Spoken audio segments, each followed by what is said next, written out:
Assalamualaikum warahmatullahi wabarakatuh. Alhamdulillah nahmaduhu wa nasta'inu bihi wa nastaghfiruh wa na'udzu billahi ta'ala min shururi anfusina wa min sayyiati a'malina. May yahdihillahu fala mudilla lahu wa may yudlilhu fala hadiya lahu. Asyhadu an la ilaha illallah wa asyhadu anna Muhammadan abduhu wa rasuluh, amma ba'd.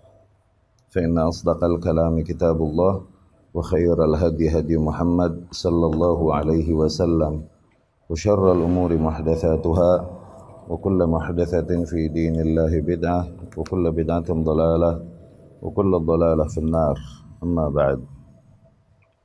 Ikhwati rahimakumullah, kita melanjutkan pembahasan kita dari kitab Syarhus Sunnah karya Imam Al-Barbahari rahimahullah di bab yang ke-56 ya. Masih di bab yang ke-56. Qala al-muallifu rahimahullah, di mana di sini al-imam rahimahullah berkata, wala nikaha illa biwaliyyin wa syahidai adlin. Dan tidak ada nikah kecuali dengan keberadaan wali dan dua saksi yang adil. Ya. Wasidaq, dan juga dengan sidaq atau sadaq di sini mahar, ya. Qalla au kathur, sedikit ataupun banyak mahar tersebut harus ada.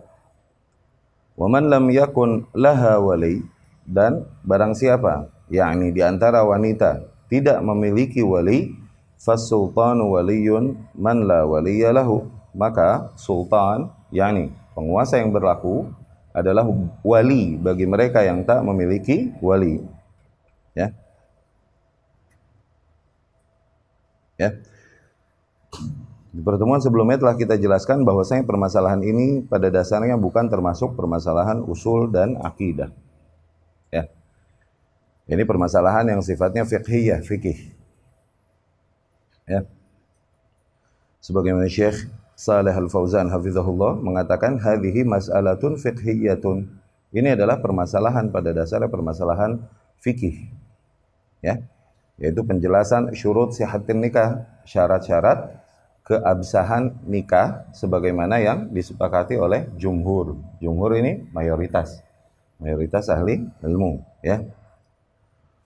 Wa minha ayyakuna biwali. Nah, di antara syaratnya adalah harus di mana nikah tersebut harus dengan wali, bagi wanita maksudnya, ya. Bahwasanya wanita tidak boleh menikahkan diri sendiri, tidak boleh dia menikahkan diri sendiri, ya. Juga di antara syarat-syaratnya adalah keberadaan saksi, disaksikan pernikahan tersebut minimal oleh dua saksi, ya. Maka jangan seseorang melakukan akad yang sirri, nih, melakukan akad yang sirri. Yang dibilang sirri di sini dalam artian rahasia dan tidak ada yang menyaksikannya, itu salah. Ya, akad sirri. Tidak terpenuhi syarat nikah, yaitu minimal dua saksi. Ketika ada saksi dua saksi tersebut terpenuhi, apalagi ada orang yang menghadirinya 3, 5 dan lain-lain, maka udah bukan sirri. Okay? Tapi sirri dalam istilah yang berjalan di masyarakat kita adalah ketika nikah tanpa ada catatan hukumah, itu biasanya ya, sirri, ya. Itu sirri, nikah tanpa ada catatan hukumah. Ini makna istilah sirri yang berjalan di masyarakat kita, ya. Maka di antara mazhab kaum muslimin adalah mengumumkan pernikahan, ya. Adapun tadi mengumumkan minimal dengan dua saksi, ya. Adapun permasalahan wali, maka ini mas'alatul wali mahallu khilaf, maka ini tempat perbedaan pendapat, ya. Ini bukan ijma, kewajiban harus pakai wali itu bukan ijma, ya. Tapi yang pendapat yang paling sahih yang jumhur yakini, okay, yang jumhur condong ke situ adalah wajibnya wanita menikah dengan wali, ya. Golongan Hanafiyah menolak hal tersebut. Ya, pengikut Al-Imam Nu'man bin Thabit, ya. Jumhur ala annahu la budda min wali. Jumhur condong kepada kewajiban wali.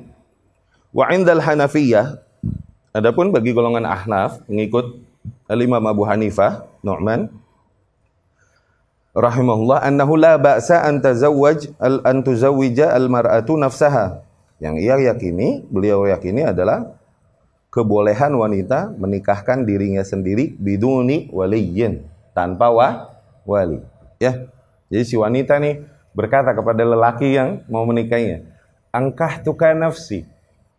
Aku nikahkan diriku padamu. Gitu. Ankahtuka nafsi.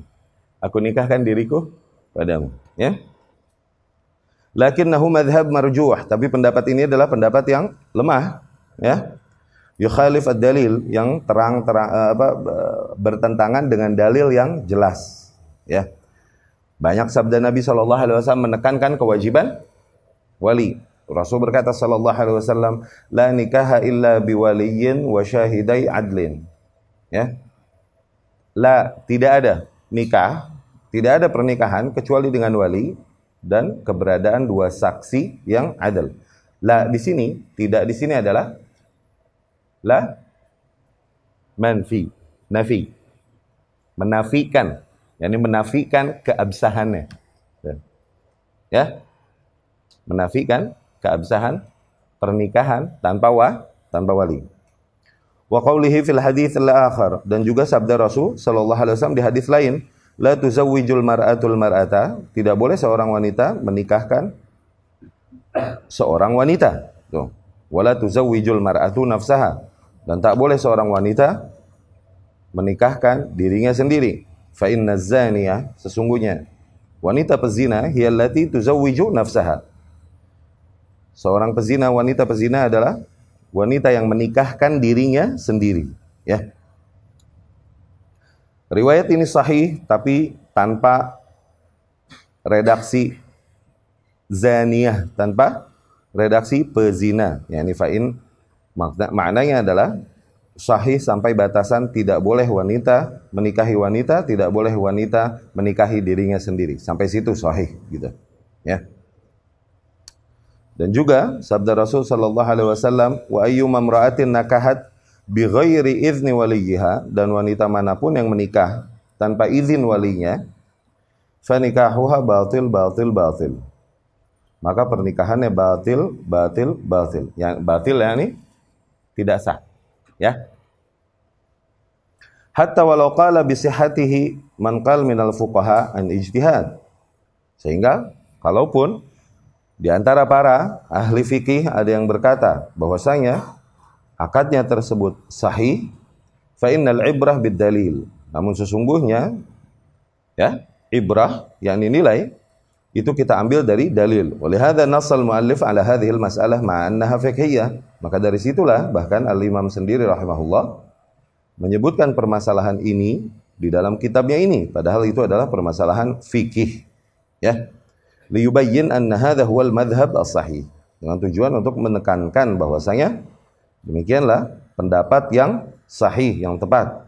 Wa huwal madhhab alladhi alaihi al-jumhur, yaitu pendapat yang disepakati oleh jumhur ahli ilmu, alladhi tadullu alaihi sunnah an-nabawiyyah, yang ditunjukkan oleh sunnah nabawiyah, ya. Wa li ajli an tandabita ankihatul muslimin, dan juga tujuannya agar pernikahan para kaum muslimin ini teratur, wala tadkhuluha sirriyah wal ihtiyalat, sehingga tidak terkontaminasi pernikahan kaum muslimin ini, okay, oleh praktek-praktek sirri, yakni nikah-nikah tanpa saksi, wal ihtiyalat, atau ngeles-ngeles dari syarat. Bal takun wadhihah alaniyah, agar pernikahan tersebut jelas, ya, terang.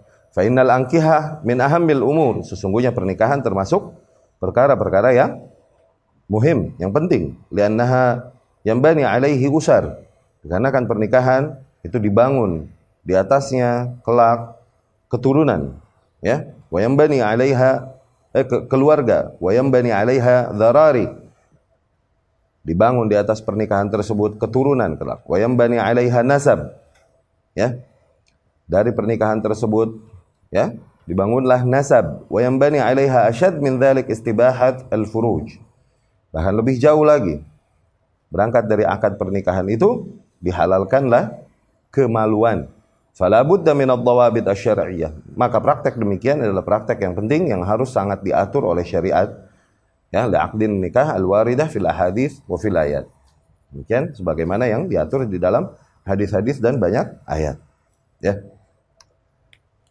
Demikian ikhwati rahimakumullah.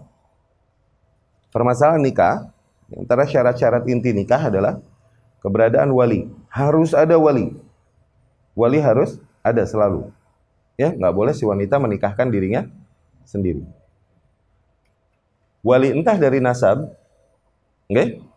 Namun ketika ta'azzar, ketika sulit wali dari nasab, yakni terjadi uzur, sulit, okay? Entah meninggal, entah jauh, entah tiada, entah hilang kontaknya dan lain-lain, maka berpindah kewalian tersebut. Ya, cari dulu yang dari nasabnya, cari yang dari nasabnya dulu. Nasabnya ini wanita dari jalur ayahnya, entah di pamannya, kakeknya, okay?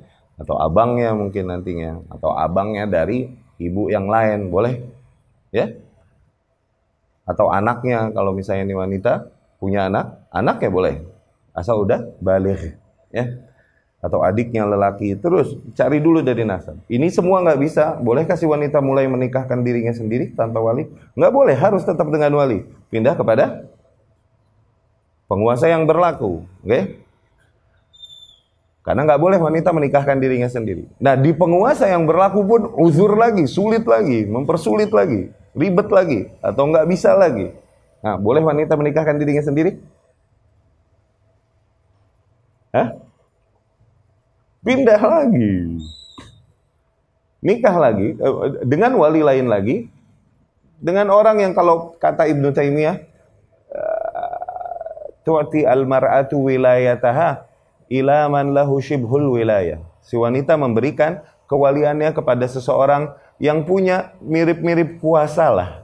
Tuh, sampai segitunya. Karena saking nggak bolehnya menikahkan diri sendiri. Ya, siapa kek ketua kaum atau imam masjid atau orang yang ditokohkan, orang tua, nggak boleh pokoknya wanita menikahkan diri sendiri, terus harus jaga. Contoh wanita yang berada di negeri kafir, wanita itu kafir, menikahlah dia misalnya dengan pengen nikah dengan seorang muslim, dan ini wanita masuk Islam, mau nikah, bapaknya bisa nggak waliin? Nggak bisa, kenapa?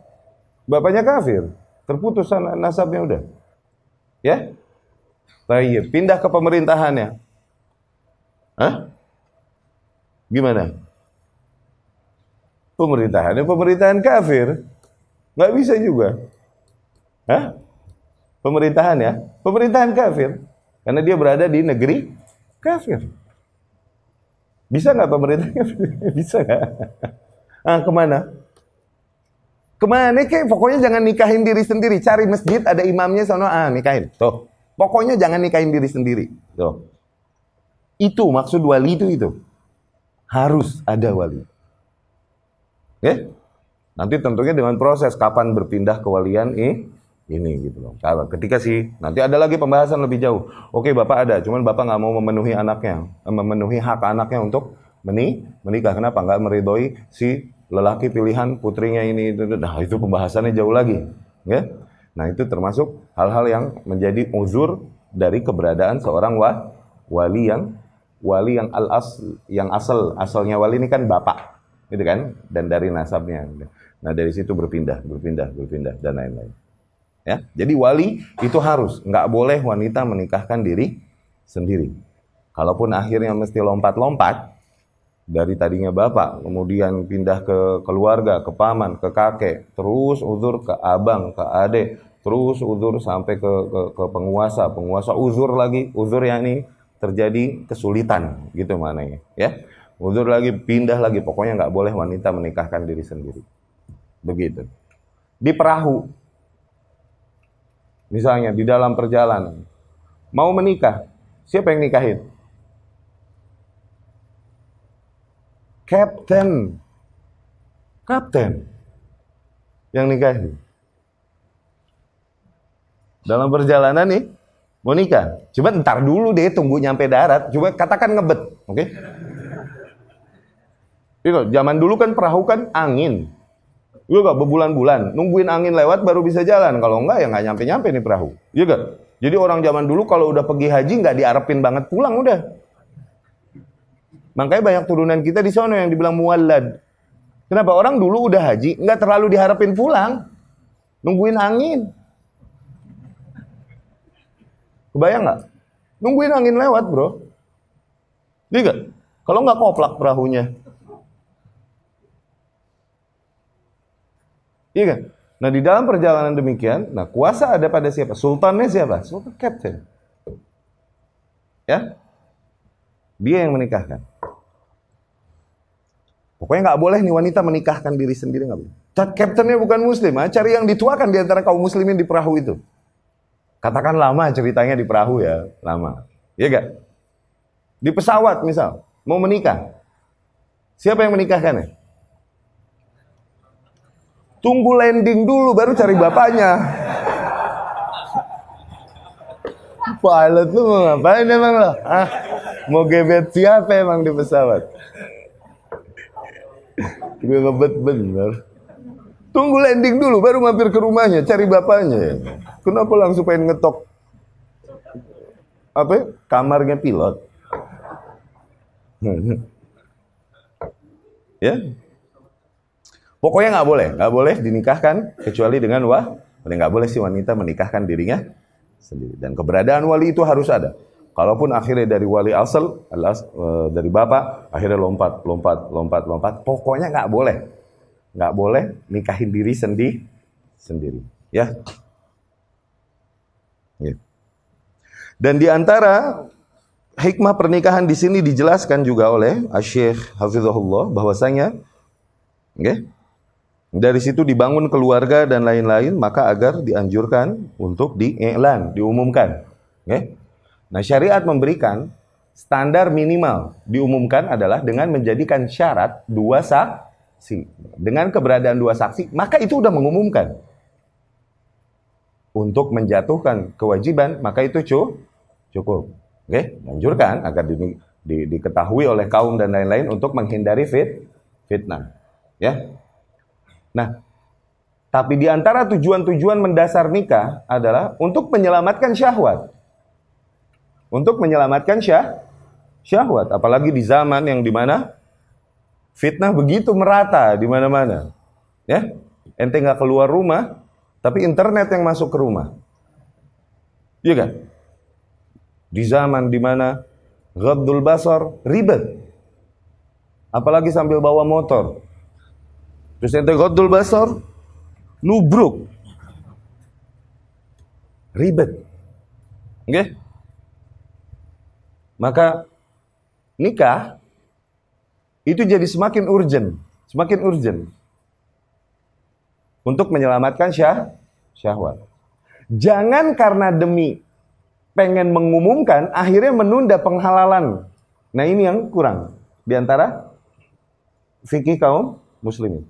Demi pengen mengumumkan nikah supaya punya acara ini itu dulu, nabung dulu, akhirnya menunda pernikahan dan berlarutlah muslim dengan muslimah dalam kedekatan yang belum diakadin gitu loh. Akhirnya terjadi seringkali kekeliruan. Iya mau nikah, ntar dulu masih nabung, ya kan? Lah terus ngapain masih begitu? Iya, ini kan pemanasan. Lah pas nikah udah buras bumbunya. Kenapa? Karena dipersulit, karena tuntutan masyarakat ini. Apa kata orang kalau nggak pakai gedong? Apa kata orang nggak pakai catering? Begitu kan? Jangan karena itu ditunda pernikahan, jangan karena iklan. Iya, tapi kan harus kita mengumumkan pernikahan, makanya begini. Loh, siapa bilang yang namanya mengumumkan pernikahan harus dalam bentuk sewah itu, semewah itu? Syariat memberikan syarat dua minimal.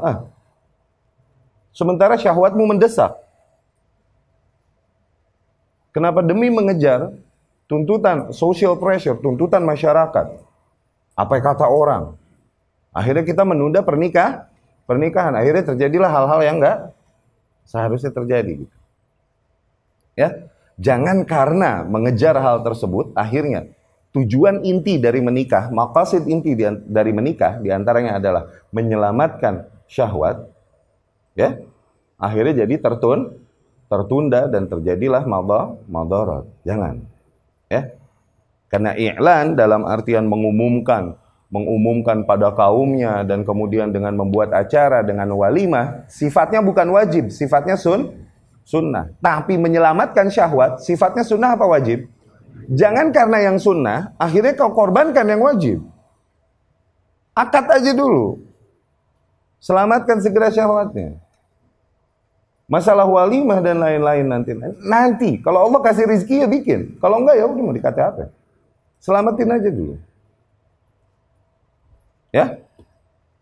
Karena maqasid nikah yang lebih inti, maqasid nikah adalah menyelamatkan syahwat. Di antara maqasid inti nikah, menyelamatkan syahwat manusia agar terarahkan kepada pasangan yang disahkan secara syariat. Tuh. Jangan sampai tujuan intinya ini yang sifatnya wajib menyelamatkan syahwat, kita tunda hanya demi mengusahakan sesuatu yang padahal tidak diwajibkan juga oleh Allah, yaitu apa? Party. Walimah. Jangan. Ya?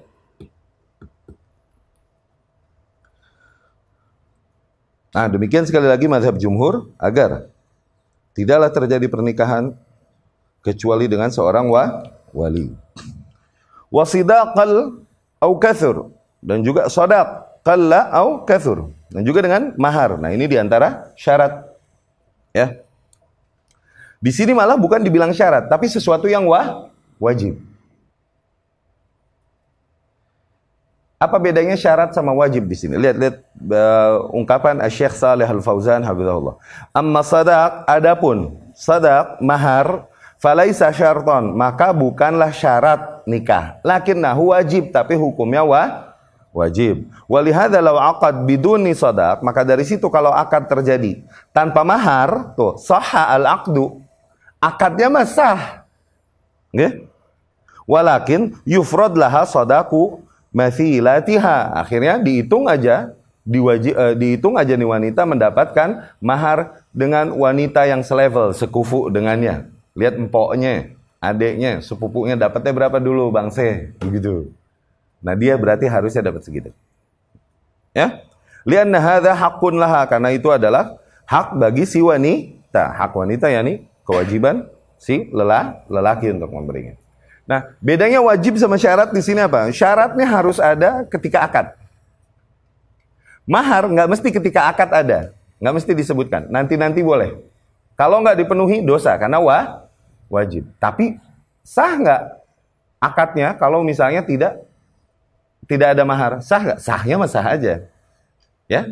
Tapi ini lelaki punya hutang kewajiban untuk memenuhi mahar. Nggak disebutkan di akadnya.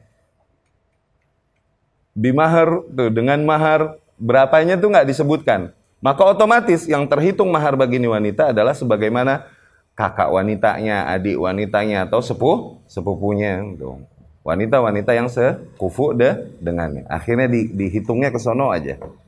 Ya, disesuaikan dengan sekufuannya. Gitu. Ya.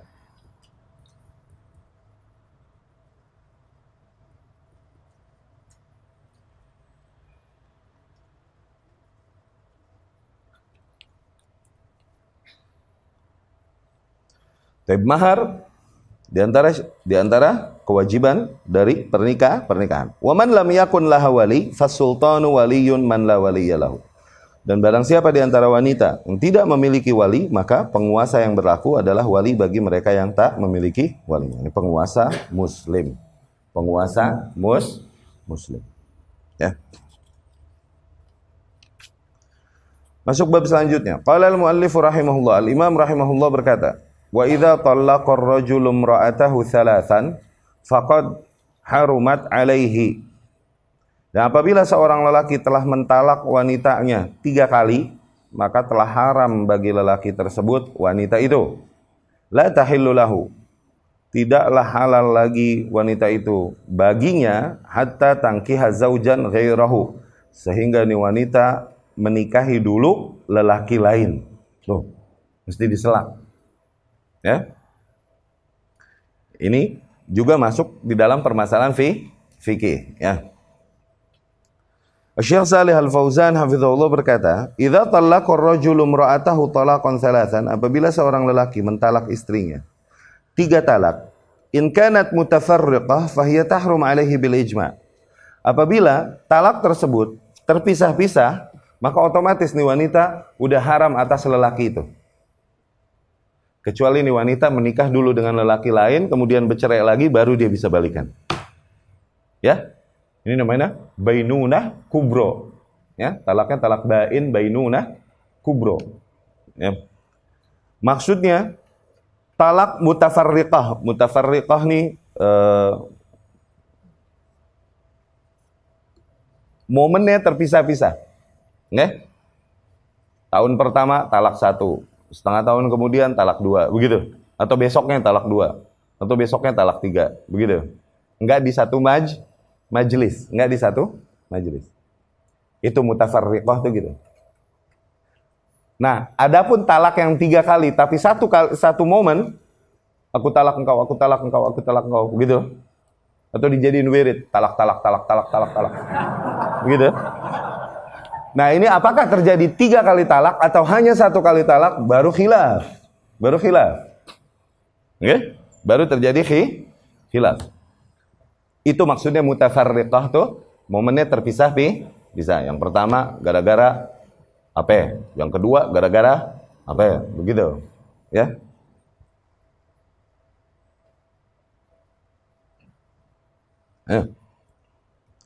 Kama law qal, seperti misalnya kalau si lelaki berkata anti taliq, kau tertalak. Nah, thumma ba'daha qal, kemudian setelahnya ia berkata anti taliq, kau talak, yakni kau tertalak. Thumma qal, kemudian setelahnya ia berkata anti taliq, engkau tertalak. Atau qal anta taliq, thumma taliq, atau fa taliq, atau mungkin ungkapan lain. Anta taliq, thumma taliq, fa taliq bil fa, dengan fa. Lianna hadza tartib fa innaha tatluq wa tabinu minhu. Maka tertalaklah wanita itu dan terjauhkan dari lelakinya. Ya. Idza balaghat at-talqatu thalathan, dan apabila talak ini sampai terjadi 3 kali, wa tahrumu alaihi hatta tankiha zaujan ghairahu, maka haramlah wanita itu bagi lelaki tersebut sehingga wanita itu menikahi dulu lelaki yang lain. Qala ta'ala, Allah Subhanahu wa taala berfirman, at-talaqu marratan, talak 2 kali, fa imsakum bima'ruf, ya, terserah, masih mau kau tahan, pertahankan ia, wanita tersebut, bima'ruf, dengan cara yang ma'ruf, au tasrih bi ihsan, atau kau mau lepaskan wanita itu dengan cara yang baik. Ila qaulihi ta'ala, sampai firman Allah Subhanahu wa taala, fa in talaqaha, dan apabila ia telah mentalak istrinya, yakni ats-tsalitsah, yakni dengan talak ketiga, fala tahillu lahu, maka tidaklah lagi wanita itu halal baginya, mim ba'du, setelah talak 3 itu, hatta tankiha zaujan ghairah, sehingga wanita tersebut menikahi dulu lelaki lain. Ya. Fa in talaqaha, dan apabila ia mentalaknya, yakni suami yang keduanya mentalaknya, fala junaha alaihima fi maftadat bih. Ya. Maka tidak mengapa bagi mereka berdua fi maftadat bih, pada apa yang mereka bayar fidyahnya. Tilka hududullah, demikianlah batasan-batasan Allah. Ya. Yani ini menjelaskan lebih kepada fikih bagaimana seseorang telah mentalak dan kemudian beres sampai talak 3 dan kemudian iddahnya habis. Nah, akhirnya ini wanita mesti menikahi lelaki lain. Apabila lelaki lain ini udah mentalaknya lagi, maka ini wanita punya lagi kesempatan untuk balik sama ini lelaki yang awal tadi, punya lagi kesempatan untuk balik kepada wanita tersebut, ya. Dengan syarat-syarat yang ditetapkan oleh syariat, ya. Hadza idza kanat at-talqat mutafarriqah walau fi majlis wahid. Demikianlah talak terjadi 3 talak, kalaupun talak tersebut terjadi di dalam satu majlis. Satu majlis yakni di dalam satu momen. Oke? Ini majelis antara lohor sampai asar. Jam 1 ditalak, berantem. Oke? Terus damai. Jam 2 berantem lagi, talak lagi. Satu majelis. Belum berdiri 3 kali talak. Itu hitungannya 3 kali talak. Tapi kalau satu momen langsung, seperti seorang lelaki misalnya berkata, anti talik bisalas, kau talak 3 kali. Tuh, langsung dikatakan di satu waktu. Au anti talik salasan. Ya. Dengan satu lafaz gitu. Fa innal jumhur, maka mazhab jumhur di dalam hal ini ala annahu yaqa' salasan wa tabinu bihi. Ya, jatuhlah talak 3 dan wanita akhirnya jauhlah dari lelaki tersebut. Yani udah bainunah kubra. Tahrum alaih, wanita tersebut sudah haram bagi lelaki tersebut hatta tangkiha zaujan ghairah, sehingga wanita itu menikahi dulu lelaki yang lain. Wa huwa madhabul a'immah al-arba'ah. Demikianlah pendapat 4 imam. Ya. Wa fi qaulin li ba'dil muhaqqiqin anna thalath bilafaz wahid takun talqah wahidah. Tapi sebagian ahli ilmu, para peneliti berpendapat berbeda, bahwasanya talak 3 kali tapi dengan satu lafaz, kau tertalak 3 kali. Begitu satu lafaz namanya. Ya. Itu tetap dihitungnya satu talak. Wal mas'alah fiha khilaf tawil. Permasalahan demikian terdapat khilaf yang panjang, ya. Maka cukup kita ketahui bahwasanya talak apabila telah terjadi talak 3, maka haramlah wanita tersebut sehingga ia menikahi dulu lelaki lain, ya, sebelum kembali kepada suami awalnya. Wa ghardul muallif min idkhal hadhil masail. Dan tujuan al-imam rahimahullah memasukkan pembahasan-pembahasan fikih demikian fil aqidah, di dalam buku akidah, wallahu a'lam, tujuannya adalah ayyubayyin anna amran nikah amrun muhim. Hanya untuk memberikan perhatian, penekanan bahwa perkara nikah adalah perkara yang sangat penting. Yajib al-inayah bih, yang harus diperhatikan. Hasab ad-dawabit asy-syar'iyyah lah, yang harus diperhatikan dan diarahkan sesuai dengan dawabit syar'i. Fala yutasahal fi, sehingga tidaklah seseorang bermudah-mudah di dalam praktek pernikahan tersebut. Ya. Dan kenapa juga al-muallif memasukkan permasalahan nikah dan talak ini ke dalam buku Syarhus Sunnah? Okay? Dikarenakan ini penjelasan sunnah di dalam setiap bab. Nah, di antara bentuk sunnah Rasul adalah penjelasan tentang permasalahan nikah, ya. Nikah adalah termasuk sunnah Rasul Shallallahu Alaihi Wasallam. Akhirnya dimasukkanlah nikah di dalam buku sunnah. Padahal bukan permasalahan akidah, ya. Masuk bab selanjutnya. Qala al-muallif rahimahullah, al-imam rahimahullah berkata, wala yahillu damu mri'in muslimin, dan tidaklah halal darah seorang muslim. Tidaklah halal yakni haram, ya.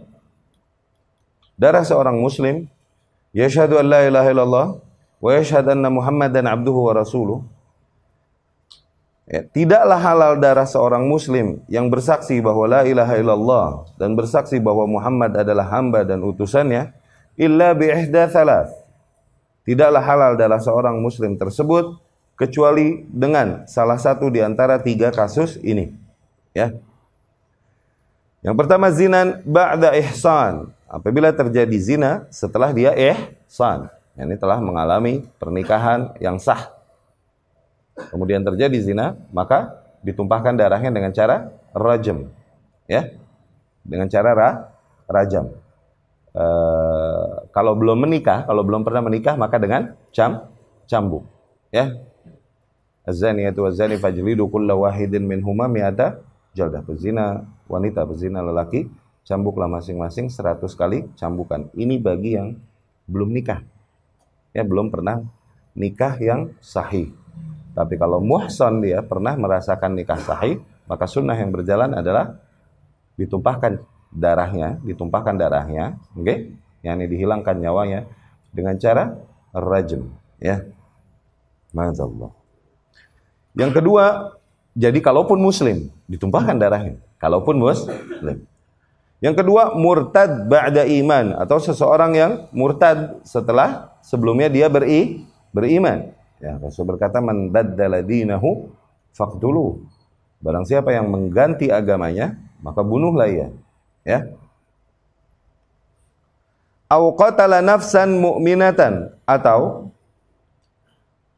seseorang yang membunuh jiwa yang beriman, yakni membunuh seorang mukmin bighairi haq, tanpa hak, fayuqtalu bihi, maka hendaknya si pembunuh maka dibunuh lagi, yakni dikisas, ya.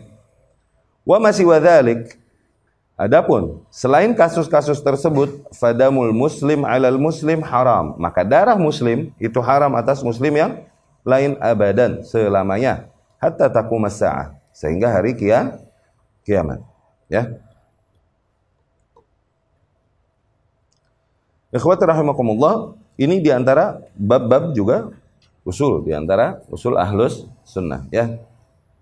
Diantara keyakinan kita adalah di mana harta muslim, nama baik seorang muslim, darah seorang muslim itu haram atas muslim yang lain. Ini mulia, nggak boleh dicolek, kecuali dengan hak Islam, yakni kecuali dengan aturan-aturan yang telah diatur di dalam Islam, syariat Islam. Di mana syariat Islam mengatur untuk beberapa kasus, bahkan seorang muslim bisa jadi dirampas hartanya. Ya, ini mesti dia bayar denda. Misal, bahkan seorang muslim ditumpahkan darahnya. Bahkan seorang muslim disebutkan keburukannya, mesti diperingatkan keburukannya, sehingga mesti dirusak nama baiknya. Ada kasus-kasus demikian memang diatur di dalam syariat, ya. Di antaranya adalah permasalahan menumpahkan darah. Ketika berbicara tentang had demikian, had nih hukum. Had nih hukum yang dihukumkan di dunia ini. Oke? Tanpa disebutkan, tanpa mesti disebutkan di redaksi hadis atau ayat, langsung kita otomatis berpikir bahwa siapa maksudnya yang mendirikannya? Penguasa yang resmi, bukan sembarang orang. Harus langsung ke situ, ya. Jika dikatakan bahwasanya dihalalkan darah seorang muslim yang melakukan kasus demikian, oke, maka ditumpahkan darahnya. Ini bukan berarti anyone atau seseorang, siapapun boleh melakukan hal tersebut. Enggak, otomatis langsung paham penguasa. Demikian ketika Allah berfirman tentang kasus-kasus had. Demikian ketika Rasul bersabda tentang kasus-kasus had. Demikian tentang ulama berkata tentang kasus-kasus had, otomatis sudah langsung ke sono, nggak mesti disebutin. Allah Subhanahu wa taala tadi, urusan zina misal, az-zaniyatu waz-zani fajlidu kulla wahidin minhuma mi'ata jaldah. Pezina wanita, pezina lelaki, cambuklah masing-masing di antara mereka 100 kali bukan. Apa Allah bilang? Harus pemerintah yang melakukannya. Di ayat itu Allah bilang enggak ada. Hah? Kutiba alaikumul qisasu fil qatla, diwajibkan atas kalian kisas dari kasus pembunuhan. Apa Allah bilang? Di situ harus penguasa yang melakukannya. Hah? As-sariqu was-sariqatu faqta'u aydiyahum. Pencuri lelaki, pencuri wanita, potonglah tangan mereka. Allah bilang nggak di situ harus penguasa? Langsung kita dapat, langsung ke sono, udah, biar rapi nih agama. Oke? Bukan berarti maknanya kita boleh main hakim sendiri melakukan menerapkan hal tersebut. Lah, itu keliru di dalam. Ketika penguasa nggak melakukannya, urusan dia dengan Allah. Nggak boleh kita memaksakannya. Ya.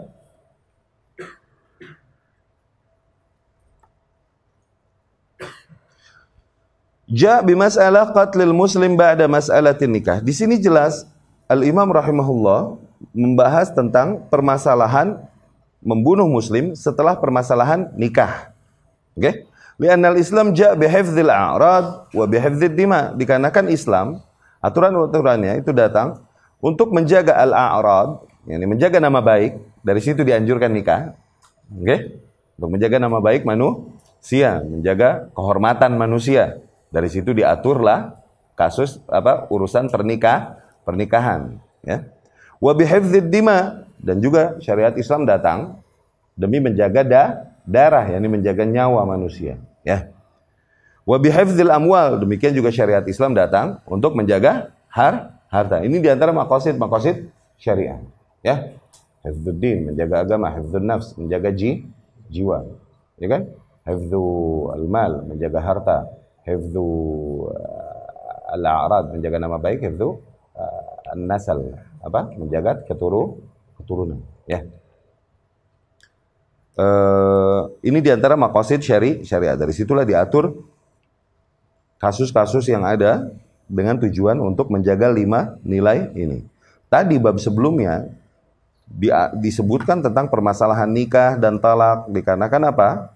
Ini semua demi merealisasikan tujuan untuk agar terjaganya nama baik dan keturunan para kaum muslimin, kehormatan kaum muslimin. Okay? Nah, terus disebutkanlah tentang haramnya darah seorang muslim. Nah, disebutkan dan ditegaskan hal ini dengan tujuan agar terrealisasikannya penjagaan terhadap jiwa kaum muslimin, darah kaum muslimin. Ya. Rasul sallallahu alaihi wasallam berkata, "Inna dima'akum wa amwalakum wa a'radakum 'alaikum haram." Sesungguhnya darah-darah kalian, harta-harta kalian, kehormatan-kehormatan kalian itu haram atas kalian. Ya. Waqal sallallahu alaihi wasallam, dan Rasul sallallahu alaihi wasallam berkata, "Kullul muslim 'alal muslim haram." Keseluruhan seorang muslim itu haram atas muslim yang lain. Damuh, baik darahnya, wa maluh, baik hartanya, wa irduh, atau kehormatannya. Falamma takallama 'anil a'rad fil jumal as-sabiqah bima yata'allaq bin nikah wa talaq. Maka ketika Asy-Syaikh, yakni Al-Imam rahimahullah, berbicara tentang menjaga kehormatan di dalam bab-bab sebelumnya yang berkaitan dengan praktik pernikahan dan talak, intakal, setelah itu Al-Imam rahimahullah berpindah ke dalam permasalahan ad-dima yang berkaitan dengan darah atau jiwa. Fal muslim, maka seorang muslim apabila ia bersaksi bahwa la ilaha illallah dan bahwa Muhammad Rasulullah, haruma, maka jadilah haram darahnya, hartanya, dan juga hartanya. Walihadza qal, dari situ Rasul sallallahu alaihi wasallam bersabda, "Umirtu an uqatilan nas." Aku diperintahkan untuk terus memerangi manusia hatta yaqulu, sehingga mereka bersaksi bahwa la ilaha illallah. Ya. Fa idza qaluha, maka apabila mereka telah mengucapkannya, yakni mengucapkan syahadat la ilaha illallah Muhammadar Rasulullah, asamu minni dima'ahum wa amwalahum. Apabila mereka telah bersyahadat, maka terjagalah dariku darah mereka dan harta mereka. Ya, tak boleh aku menumpahkan darahnya, tak boleh aku merampas hartanya, karena dia telah illa bihaqqil Islam, kecuali dengan hak Islam. Yani kecuali dengan hak Islam. Kecuali dengan hak Islam di sini maknanya adalah syariat Islam punya mengatur beberapa kasus, bahkan bagi seorang yang telah bersyahadat ditumpahkan darahnya, bahkan bagi seorang yang bersyahadat dirampas darinya hartanya. Begitu. Itu maksudnya illa bihaqqil Islam, itu artinya kecuali dengan hak Islam. Diharamkan dariku darahnya, diharamkan dariku hartanya, kecuali dengan hak Islam. Tuh. Ya. Ini di dalam syariat ada mengatur hal tersebut. Wa hisabuhum 'ala Allah, dan perhitungan mereka kelak di sisi Allah. Maksudnya apa perhitungan di sisi Allah? Nanti mereka syahadat, salat, zakat karena takut kita perangi dong, begitu kan? Iya enggak? Oh, terserah itu sih urusan mereka sama Allah. Di dunia aku harus menegakkan ini, gitu. Ikhlas atau enggaknya urusan sama Allah. Ada redaksi yang lebih panjang hadis ini, itu di mana Rasul berkata sallallahu alaihi wasallam, "Umirtu an uqatilan nas," aku diperintahkan untuk senantiasa memerangi manusia hatta yaqulu, sehingga mereka bersaksi la ilaha illallah wa anna Muhammadar Rasulullah, bahwasanya la ilaha illallah dan Muhammad adalah utusan Allah. Wa yuqimus shalah wa yu'tuz zakat, sehingga mereka mendirikan salat dan menunaikan zakat. Fa idza fa'alu dzalik, apabila mereka telah mempraktekkan hal tersebut, syahadat, salat, zakat, asamu minni dima'ahum wa amwalahum, maka terjagalah dariku darah mereka dan harta mereka. Yani aku enggak boleh tumpahkan darahnya, aku enggak boleh rampas hartanya. Ya. Illa bihaqqil Islam, kecuali dengan hak Islam, ya. Kecuali mereka melakukan pelanggaran-pelanggaran yang di mana syariat mengatur agar mereka ditumpahkan darahnya atau agar dirampas sebagian hartanya, itu artinya illa bihaqqil Islam. Wa hisabuhum 'ala Allah, dan perhitungan mereka kelak itu di sisi Allah. Maknanya apa? Ya, ini ketika seseorang berkata nanti orang syahadat, sholat, zakat karena takut dong kita perangi. Oh terserah mau karena takut, mau ikhlas, mau enggak. Urusan mereka di sisi Allah. Aku di dunia diperintahkan demikian. Ini penerapannya enggak ini ya maksudnya nanti la ikraha fiddin, enggak ada paksaan di dalam beragama. Nanti ada penerapannya di dalam apa bernegara, bagaimana bernegara, berdaulah dan lain-lain. Ya. Tidaklah kita memaksa seseorang harus Islam dan mengancam jiwa, terserah. Dia mau dengan agamanya tapi ada syaratnya bayar kepada fidyah kepada kaum muslimin ya. Baik, kita cukupkan sekian. Kita dengarkan dulu azan, kemudian kita lanjutkan dengan pembahasan Riyadhus Shalihin.